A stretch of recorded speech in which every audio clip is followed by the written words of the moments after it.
this week's photo breakdown, we're going to take a look at this shot and I'm going to explain exactly how I managed to capture motion, fill in flash and control the exposure in the sky.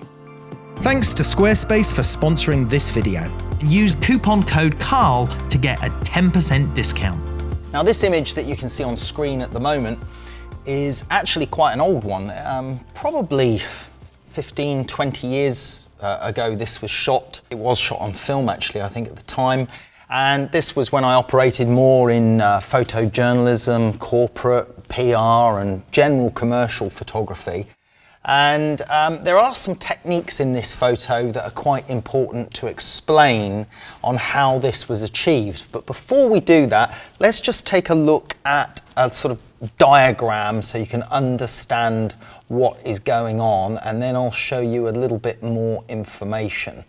So we start off, if we've got the land at the background there, that's, you can see the land in the picture with the sun setting behind. You imagine that's the edge of the land over here off in the distance. Then we've got the main boat here. Obviously this distance here isn't to scale because obviously it's a lot further away, many kilometers away in the background. And then we have another boat here, which is the boat that I'm actually in. There I am in the boat. And then what we can see there is my angle of view relative to the other boat. So this was shot with a very wide angle lens, which meant that I had to be very close to the other boat. And it was actually a very tricky shot because although to you in this image it might look like that boat is, you know, maybe 6, 7, 5, 6 meters away, it's actually very, very close to us in reality in the other boat because I'm shooting with a wide to super wide angle lens. Now, if we move on from that, that obviously just explains the layout of how it was shot. Now, to get the energy of the boat captured in the shot, both boats had to be blasting along the ocean at something like 25 or 30 knots, bouncing across the surface of the sea. So let's go back to the photo and show you a couple of other things that are interesting with that. So if we take a look at the image here, what you can notice is the sense of speed captured by the motion of the water on the ocean surface at the front here, and of course a little bit of movement on the boat, and then the blast of the wake of the boat behind. Now, movement, when it's close to the camera, is obviously exaggerated compared to movement in the distance, which is not at the same scale. So any form of movement at a slow shutter speed closer to the camera becomes more apparent, as you can see in this image. But it was important for me to capture the motion and some of the movement of the boat and to get a sense of speed, but not to have the boat too blurry or too shaky in the shot as well. So let's look at how we did that. So first of all, we had to control the exposure in the sky, because essentially what we'd be shooting, if I just shot this with natural light alone, if we look at that image, if that was shot with natural light alone at that exposure for the sky, then that boat would be in silhouette. We wouldn't see this side of the boat, we wouldn't see the people, it would be far too underexposed. So what I did was I used a 4-stop graduated ND filter over the top half of the picture. So that's a filter that you can slide in front of the camera lens in a holder. This was a Lee 4-stop soft graduated filter. Now that just shows you where it was. Here in the shot, obviously it's already doing what it was doing. If I'd taken this shot like this but without the filter, then that entire sky area would be blown out to white or completely overexposed. So the filter is already there doing its job. This is showing you just where it was.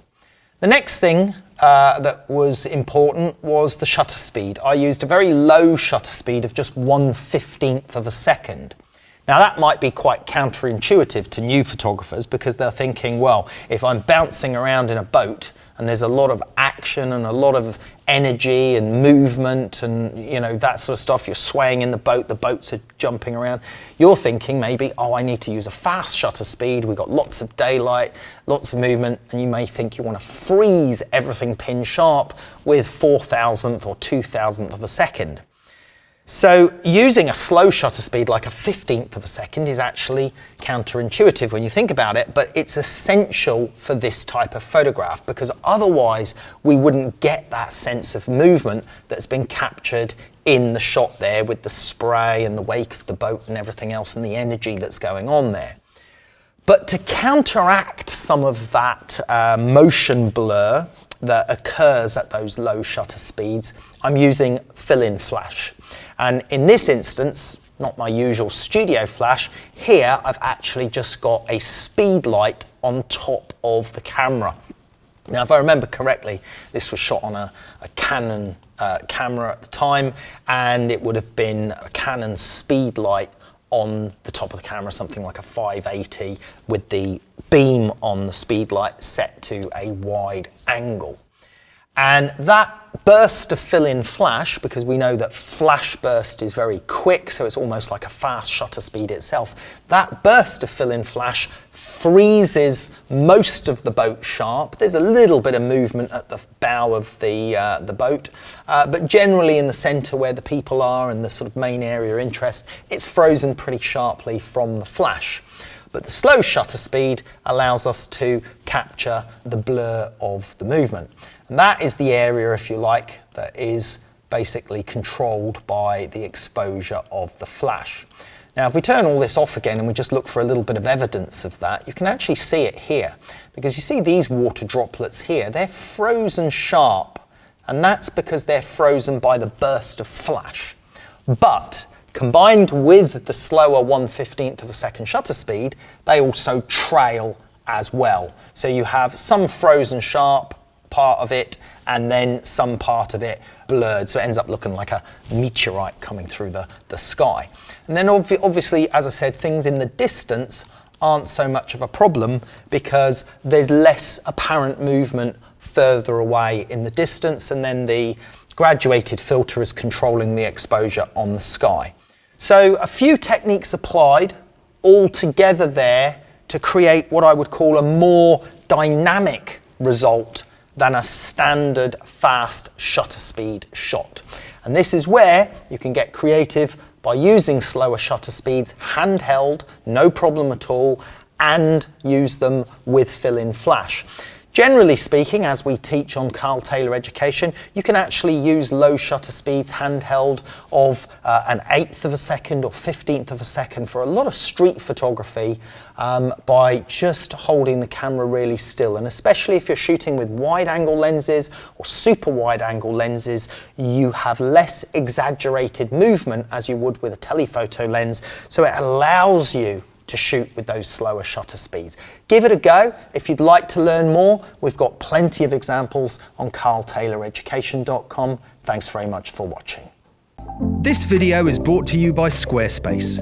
From websites and online stores to marketing tools and analytics, Squarespace is the all-in-one platform to build a beautiful online presence and run your business.